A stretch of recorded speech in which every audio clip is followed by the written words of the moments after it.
আসসালামু আলাইকুম। আমরা ইতিমধ্যে গো লগইনে কিভাবে আইপি পোর্ট দিয়ে লগ ইন করতে হয় সেটা শিখে ফেলেছি। আজকে আমরা শিখব কিভাবে একটা ওপিনিয়ন এজ অ্যাকাউন্ট ক্রিয়েট করতে হয়।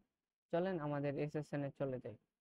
ওপিনিয়ন এজ অ্যাকাউন্ট ক্রিয়েট করার আগে আমাদের যেটা এসএসএন দেয়া থাকবে, এখানে আমাদের যেটা এসএসএন নাম দেয়া আছে জার্মি অ্যাডামস, আমাদের বার্থডে আছে, এজ আছে, এগুলো দিয়ে আমাদের প্রথমত একটা ফোনে জিমেল ক্রিয়েট করে নিতে হবে। যেমন আমি একটা জিমেল ক্রিয়েট করেছি এইগুলো ইনফরমেশনের উপর ভিত্তি করে। এখানে আমার জিমেলটা দেখা যাইতেছে পাসওয়ার্ডটা আমি এইটুক রাখছি কারণ আমার পাসওয়ার্ডটা আরো বড়, কারণ আমি আপনাদের তো দেখাইতে চাবো না যে আমার পাসওয়ার্ডটা কি। আপনারা ফার্স্ট অফ অল জিমেল এবং পাসওয়ার্ড ক্রিয়েট করে নেবেন। তারপর আপনারা যাবেন গো লগইনে।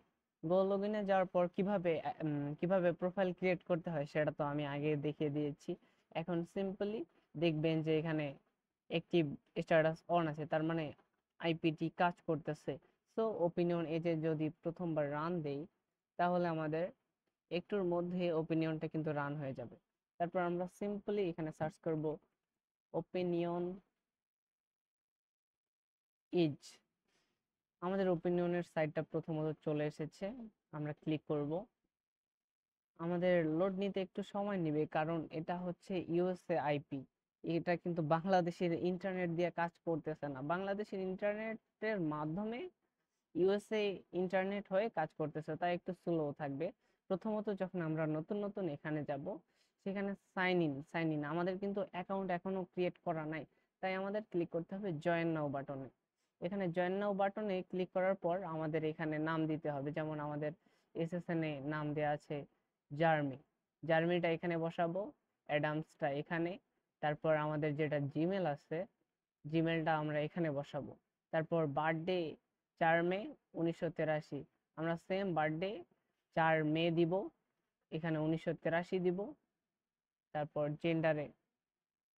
তারপর সিম্পলি আমরা জেন্ডারে মেল দিয়ে দিব। তারপর আমাদের নোটপ্যাডের এসএসএন এর যে পোস্টাল কোডটা থাকবে, এই যে আমাদের যে জিপ কোডটা আছে, আমার আছে 33130, এটা আমরা এই জিপ কোডের এখানে বসিয়ে দিয়ে নেক্সট করে দিব। অ্যাকাউন্ট হচ্ছে না।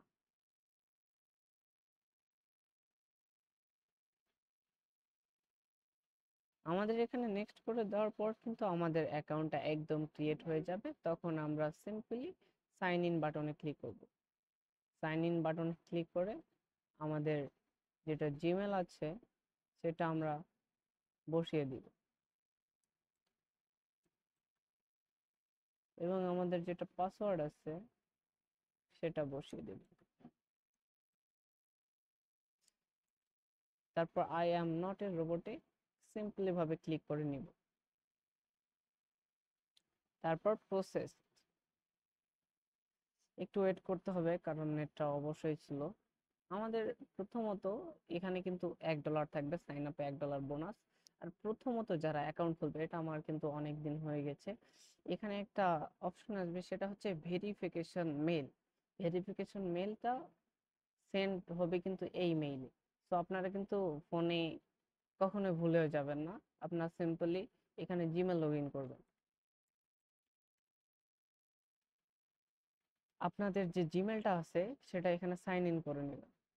আমরা আমাদের জিমেল ইনবক্সে চলে এসেছি। আমাদের সিম্পলি ওপিনিয়ন এজের এইখানে দেখা যাচ্ছে ইমেল ভেরিফিকেশন, এখানে ক্লিক করব।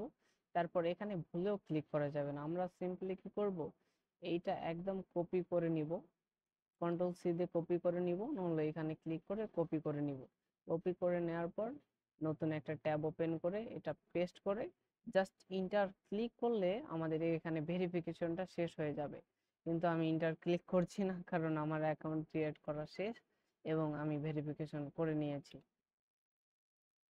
এরপরের কাজ হচ্ছে আমাদের যে প্রোফাইল আছে, প্রোফাইলের এখানে ক্লিক করলে আমরা দেখব অনেক অপশন। এখানে আমাদের কিন্তু প্রোফাইল কোশ্চেনে অ্যান্সার করতে হবে, প্রোফাইল কোশ্চেনে আমরা যাব। এখন অনেকেই বলবে যে প্রোফাইল কোশ্চেন গুলো কিভাবে দিব বা কোথায় পাবো। ভাই, আমরা প্রোফাইল কোশ্চেনের জন্য আমাদের মিজান ভাই অলরেডি ভিডিও বানিয়ে ফেলেছে। সেই ভিডিওটা আমাদের সিম্পলি ডিসকর্ডে যাবেন, আমাদের চ্যানেলে ক্লিক করবেন। চ্যানেলে ক্লিক করার পর বিগিনার্স ট্রেনিং ভিডিওর মধ্যে যে 2 নম্বর ভিডিওটা আছে, এখানে সকল কোশ্চেনের অ্যান্সার দেয়া আছে। আপনারা ওপিনিয়ন এজ অ্যাকাউন্ট ক্রিয়েট করার আগে অবশ্যই এই ভিডিওটা চেক আউট করে নেবেন, না হলে প্রোফাইল কোশ্চেনের অ্যান্সার করতে পারবেন না। সো আমরা চলে যাই নেক্সট। আমাদের প্রোফাইল কোশ্চেন দেওয়া শেষ হয়ে গেলে আমরা কিন্তু এখানে অটোমোবাইল, প্রোফাইল আর টেকনোলজি সবগুলো দিয়ে দিয়েছি। আমরা সিম্পলি এখন কাজ করব না, যার কারণে আমরা সাইন আউট বাটনে ক্লিক করে অ্যাকাউন্ট থেকে বের হয়ে আসব। তারপর আমাদের অবশ্যই কিন্তু ব্রাউজারের যে হিস্টোরি আছে, হিস্টোরিতে যেতে হবে। প্রথমত এই দুইটা কেটে দিব, ডিলেট ব্রাউজিং ডাটা, এবং এটা অল টাইম সিলেক্ট করে নিব। অল টাইম হিস্টোরি আমাদের ডিলেট করা শেষ। তারপর সিম্পলি এভাবে ক্লোজ করে দিব। এটাই হচ্ছে আমাদের ওপিনিয়ন এই যে কিভাবে অ্যাকাউন্ট ক্রিয়েট করে লগ ইন করতে হবে এবং প্রোফাইল কোশ্চেনগুলো অ্যান্সার করে কিভাবে লগ আউট করে বের হয়ে আসতে হবে।